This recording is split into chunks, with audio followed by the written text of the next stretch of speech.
바닥을 찍어야 한다 이런 표현이 있어요. 주로 이제 경제 지표를 이야기할 때에 바닥을 찍었다 아니다. 주식하는 분들도 그런 표현하죠. 바닥을 찍었다 아니다 이제 이런 표현을 씁니다. 우리의 삶에 있어서도 어떤 사람이 내리막길을 갈 때 사업에 어려움을 겪는다거나 어떤 가정에 어려움을 겪는다거나 그 내리막길을 갈 때 있잖아요. 그러면 바닥으로 내려간다, 바닥까지 내려갔다, 뭐 이런 표현들을 쓰죠. 완전 바닥까지 내려갔다, 바닥을 찍었다, 아직 멀었다, 뭐 이렇게 표현을 하잖아요. 이 바닥을 찍었다는 것은 한편으로는 절망이지만 가장 바닥까지 내려갔으니까요. 또 한편으로는 희망이 섞인 표현입니다. 더 이상 내려갈 데가 없으니까 올라갈 일만 남았다 그런 거거든요. 밑에 내려갈 때까지 완전히 내려가서 더 이상 내려갈 데가 없다. 이제 올라갈 일만 남았다. 이런 희망이 섞여 있는 거죠. 사람이 모든 피조물 중에서 지혜로운 것 같아도 한편으로 사람이 또한 가장 미련할 때가 있습니다. 그 사람의 미련함은 고집으로 나타나죠. 쓸데없이 고집을 피울 때가 있어요. 그 고집을 자존심이라고 여기는 거죠. 그러니까 내가 어떤 일을 하다가 내가 잘못되었음을 이제 깨달을 때가 있잖아요. 내가 잘못했구나 깨닫고 빨리 인정하고 돌아서야 되는 거죠. 그 자신의 잘못을 깨닫고 인정하고 돌아설 줄 아는 사람은 훌륭한 사람입니다. 대부분은 자신의 고집 때문에 끝까지 가는 경우가 있습니다. 괜히 자존심을 피우는 거죠. 괜히 자존심 피우고 잘못됐음을 인정하기보다는 끝까지 가는 거죠. 보세요. 우리의 자녀들이나 가족이나 또는 우리가 아끼는 사람이 잘못된 길로 가요. 그러면 우리는 최대한으로 빨리 멈춰 세우려고 하죠. 야, 그거 잘못된 거야. 그렇게 하면 안 돼. 뭐 이렇게 하잖아요. 최대한으로 멈춰 세우려고요. 그런데 잘 안 될 때가 있어요. 말 안 듣잖아요. 자녀들도 그렇고. 요즘은 누구나가 다 자기 고집이 강해서 어지간해 갖고 이제 말을 안 듣는 거죠. 그러면 그 자기 고집대로 어디까지 가야 돼요? 바닥을 찍어야 할 때가 있는 거예요. 자기 고집 피우다가 바닥까지 가야 할 때가 있어요. 그럼 탕자를 보세요. 탕자가 자기 아버지를 떠나서 허랑방탕할 때에 자기가 잘못되어 가고 있음을 중간에 한 번이라도 깨닫지 않았겠어요? 가진 것을 점점 허비하고 없어지고 그럴 때 이건 아닌 것 같은데 분명히 한 번이라도 생각했을 거라고요. 그런데 돌아서지 않죠. 그리고 모든 것을 다 탕진해 버렸어요. 이제 남은 게 아무것도 없어요. 무일푼이 됐어요. 그럼 그때라도 나 이제 큰일 났다. 아버지께 돌아가야지. 아버지께 돌아가기로 마음 먹으면 되잖아요. 그런데 안 와요. 자기 자존심이 있는 거죠. 결국 언제 아버지께 돌아서려고 그래요? 돼지 지엄 열매로 배를 채우고자 하되 그것도 안 될 때, 정말 바닥까지 내려갔을 때 내가 아버지께 가야겠다. 우리 아버지 집에는 배부른 품꾼이 얼마나 많은데 난 여기서 줄여 죽는구나. 그 바닥까지 내려갔을 때야 아버지께 돌아서는 거죠. 그렇게 보면 빨리 돌아서게 하려면 빨리 바닥을 찍어야 할 때가 있는 거예요. 그렇잖아요. 빨리 돌아서게 하려면 저 사람이 빨리 바닥에 내려가도록 기다려야 할 때가 있는 거예요. 어설프게 도와주는 것이 오히려 그때를 늦추는 경우도 있습니다. 그래서 우리는 선을 행하더라도 하나님의 인도를 받아야 할 필요가 있어요. 보세요. 탕자에게 친구가 한 명이 있었다고 생각해 봐요. 그래서 탕자가 배가 고파가지고 이제 바닥을 찍을 때쯤 되면 그 친구 와서 또 도와줘. 그럼 조금 더 힘을 얻어. 또 바닥을 찍을 때쯤 되면 그 친구가 또 도와줘. 그럼 또 조금 더 힘을 얻어. 그럴수록 아버지에게 돌아가는 때가 늦어지는 거죠. 그렇잖아요. 아니면 그 친구의 도움으로 약간은 회복되었어. 그럼 영영 아버지에게 안 오는 거예요. 우리가 선을 행하더라도 하나님의 인도와 하나님의 그 뜻을 분별할 필요가 있는 거예요. 하나님은 이스라엘을 선택하셨어요. 그들에게는 양자됨과 영광과 언약들과 율법을 세우신 것과 예배와 약속들이 있고 육신으로 하면 그리스도의 조상이었어요.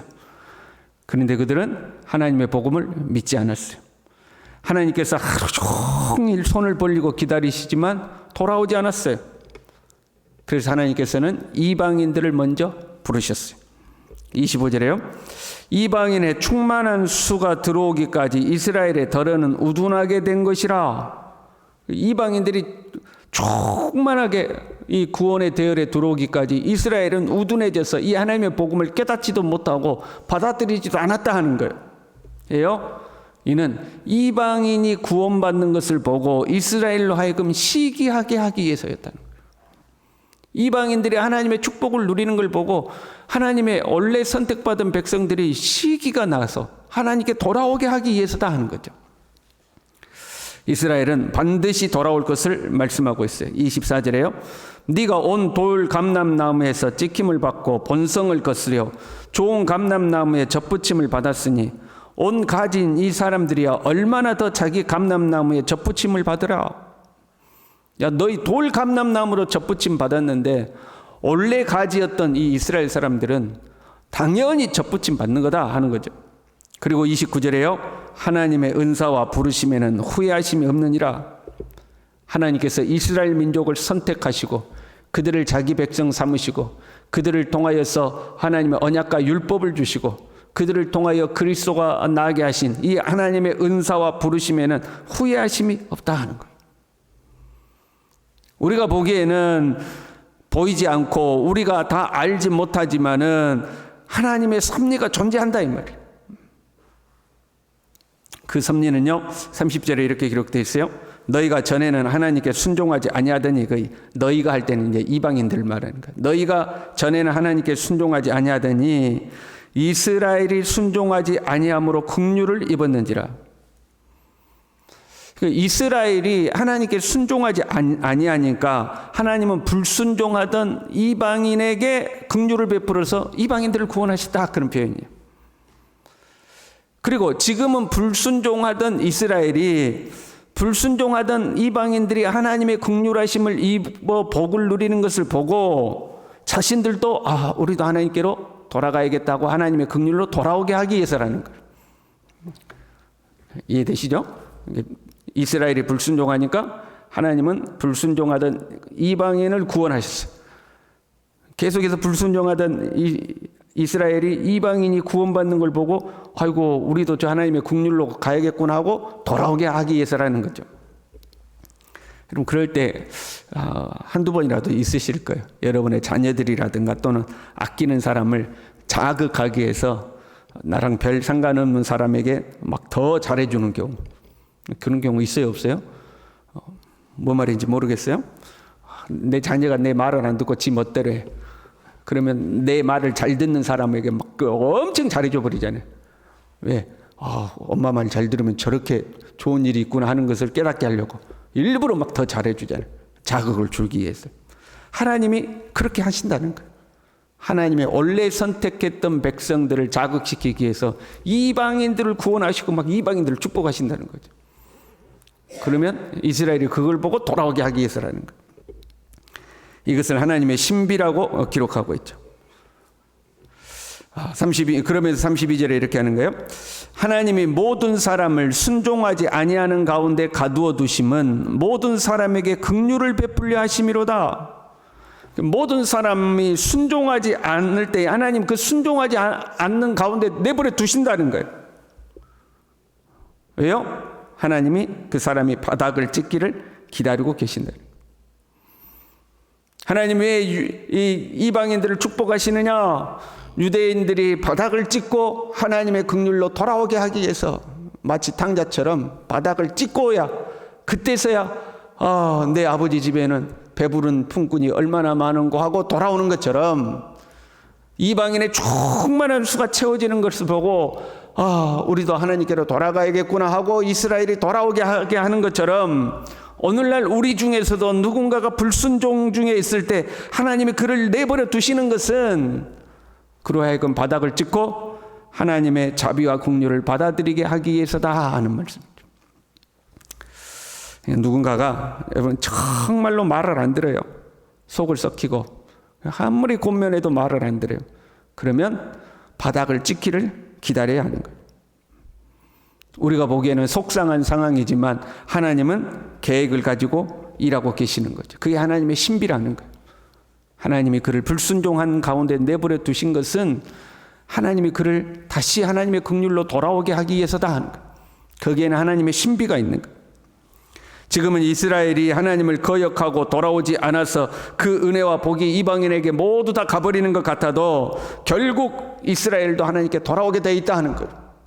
그리고 그 사이에 하나님은 엘리야 시대에 7천 성도를 남겨놓은 것처럼 보이지 않는 하나님의 섭리는 진행되어 간다 하는 거죠. 33절에 그래서 이렇게 고백해요. 깊도다 하나님의 지혜와 지식에 풍성하며 그의 판단은 헤아리지 못할 것이며 그의 길은 찾지 못할 것이로다. 맞아요. 우리는 하나님의 그 지혜를 헤아리지 못해요. 하나님의 길을 다 알지도 못해요. 찾지도 못해요.